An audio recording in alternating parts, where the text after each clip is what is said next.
భద్రాద్రి కొత్తగూడెం జిల్లా కొత్తగూడెం పట్టణంలో ట్రాఫిక్ పోలీసులు కొరడ జొలిపిస్తున్నారు. నిబంధనలు పాటించని వాహనాలను సీజ్ చేస్తూ కేసులు నమోదు చేస్తున్నారు. నెంబర్ ప్లేట్లు లేని వాహనాలను సీజ్ చేశారు. భారీ శబ్దాలు కలిగిన సుమారు ద్విచక్ర వాహనాలను స్వాధీనం చేసుకుని సైలెన్సర్లు తొలగించి ధ్వంసం చేశారు. వాహన యజమానులకు వార్నింగ్ ఇచ్చారు. నెంబర్ ప్లేట్లు లేని సుమారు 500 వాహనాలను గుర్తించారు. 38 ద్విచక్ర వాహనాలు సీజ్ చేసి భారీ జరిమానాలు విధించారు. కొత్తగూడెం డీఎస్పీ రెహమాన్ మాట్లాడుతూ నెంబర్ ప్లేట్లు లేని వాహనాలు కలిగి ఉంటే కఠిన చర్యలు తప్పవని హెచ్చరించారు.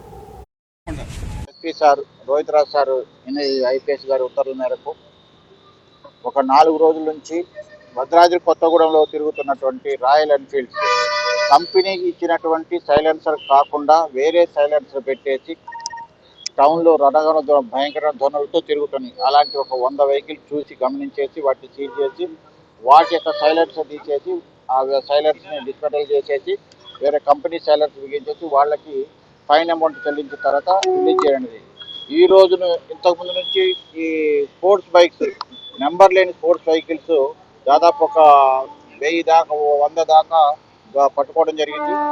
వాటికి ఎలాంటి నంబర్ ప్లేట్ లేకుండా టౌన్లో తిరగటం వలన నేరాలు జరిగే అవకాశాలు ఉన్నాయి. ముఖ్యంగా గంజాయి రవాణాకి, దొంగతనాలకి, స్నేహితులకు ఉపయోగపడుతున్నాయి. కాబట్టి వాటిని నియంత్రించడం కోసం